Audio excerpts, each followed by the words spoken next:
Assalamualaikum warahmatullahi wabarakatuh. Untuk materi bahasa Indonesia kelas 9 yaitu tentang cerpen. Ini langsung pembahasan cerpennya. Yang pertama, tentang cerpen. Jadi begini, cerpen itu kan dikenal dengan cerita pendek. Cerita pendek bukan karena hanya 1 atau 2 halaman, sayang, bukan. Cerita cerpen bisa juga 3 sampai 4 halaman, bahkan 5 halaman. Jadi dikatakan pendek itu pada alurnya. Jadi cerpen itu hanya menggunakan 1 alur. Misalnya kayak gini ya, contoh tentang keluarga. Nah, kan tentang keluarga itu ada luas banget ya.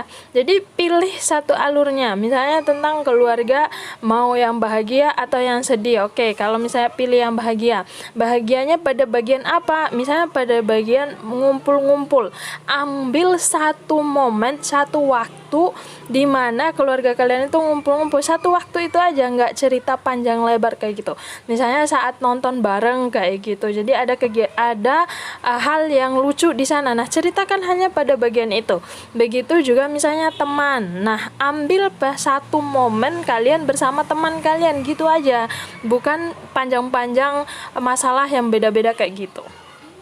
Nah, ini untuk unsur-unsur cerpennya. Yang pertama, tema. Tema ini sederhananya kalian ambil cerita yang kalian kuasai. Misalnya kalian kuasai cerita tentang keluarga kalian, tentang teman kalian.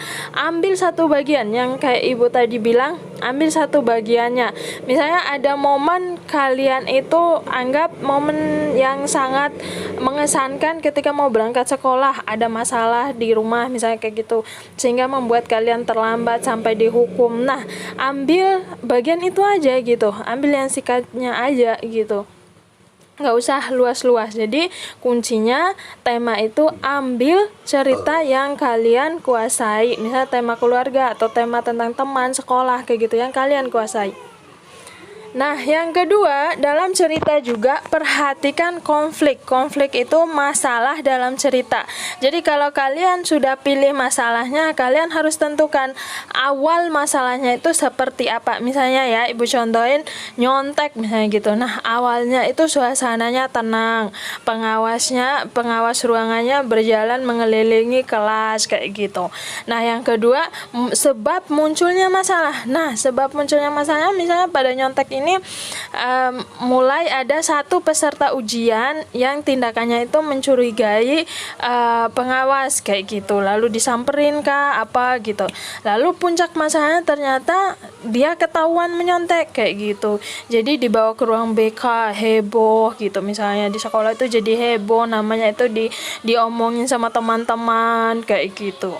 Nah, atau penyelesaian berikutnya itu penyelesaian masalahnya. Penyelesaian masalahnya misalnya temannya ini orang yang ketahuan ujian nyontek ini jadi menyesal gitu, minta maaf ke semuanya, atau bagaimana penyelesaiannya. Harus ada penyelesaian. Nah, yang ketiga ada tokoh dan karakter pelaku dalam cerita. Nah, tokoh ini jelas ya, pelaku dalam ceritanya ambil dikit aja, nggak usah banyak-banyak, dan tidak semua harus punya nama gitu. Tidak semua tokoh harus punya nama. Pakai karakternya aja, misalnya si kurus atau si gemuk kayak gitu. Nah, ini juga berlaku tentang karakternya.